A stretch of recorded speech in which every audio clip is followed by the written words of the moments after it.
দেখুন, গতকাল লোকসভা নির্বাচনের ফলাফল বের হওয়ার পরেই সোনার দামে আজকে একটা বিরাটভাবে পতন। দেখুন, শুধু আজ নয়, সব দিনেই বাড়িতে সোনা কিনে রাখা বিনিয়োগের জন্য একটি ভালো বিকল্প।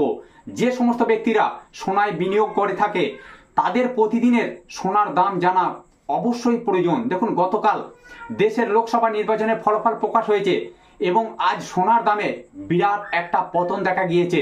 দেখুন, কলকাতা সহ দেশের বিভিন্ন শহরে কমেছে সোনার দাম, তবে আজ কলকাতায় কতটা সস্তা সেই সোনার দাম সেটা আজকে আমি আপনাদেরকে জানিয়ে দেবো। দেখুন, গতকাল অর্থাৎ 4 জুন 2024 সমস্ত দেশবাসীর জন্য একটি বিশেষ দিন ছিল। এই দিন ভারতের লোকসভা নির্বাচনের ফলাফল প্রকাশ হয়েছে। শেয়ার বাজারের সমস্ত বিনিয়োগকারীরা আশা করেছিলেন যে এই দিন মার্কেট ঊর্ধ্বগতিতে দেখা যাবে। মানে সমস্ত যারা শেয়ার বাজারে বিনিয়োগ করেন সেই বিনিয়োগকারীরা ভেবেছিলেন যে লোকসভা ভোটের নির্বাচনের ফলাফল কাল বের হয়েছে, সেই দিন শেয়ার মার্কেট খুব ঊর্ধ্বগতিতে যাবে, কিন্তু তার ফলাফল সম্পূর্ণ উল্টো হয়েছে। দেখুন, কিন্তু তার পরিবর্তে বিরাট পতন দেখা গেছে। কিন্তু সোনায় বিনিয়োগকারীরা গতকাল বেশ খুশি ছিল, মানে কারণ সোনার দাম বৃদ্ধি পেয়েছিল, তবে আজ সস্তায় কিনতে পারবেন সোনা। কারণ আজ অর্থাৎ 5ই জুন 2024 আবার সোনার দাম কমেছে।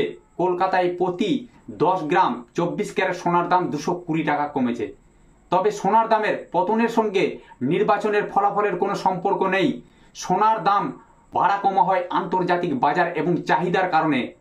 আজ 5ই জুন দেশের বিভিন্ন শহরগুলির সঙ্গে সঙ্গে কলকাতায়ও সোনার দাম কমেছে। গতকাল কলকাতায় প্রতি গ্রাম মানে 10 গ্রাম 22 ক্যারেট সোনার দাম ছিল মাত্র 66,800 টাকা।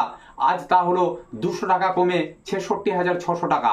এবং গতকাল কলকাতায় প্রতি 10 গ্রাম 24 ক্যারেট সোনার দাম ছিল 72,870 টাকা। আজ তাই 220 টাকা কমে 72,650 টাকা হয়েছে। তো দর্শকবৃন্দ, যারা সোনায় বিনিয়োগ করেন তাদের জন্য একটা আজকে সুখবর। তো দর্শকবৃন্দ, যদি ভিডিওটিকে আপনাদের ভালো লেগে থাকে চ্যানেলটিকে অবশ্যই সাবস্ক্রাইব করে দেবেন, কারণ প্রত্যেকটা মুহূর্ত প্রত্যেকটা সময় এই ধরনের নিত্য নতুন ভিডিও আমি আপনাদের কাছে পৌঁছে দেবো।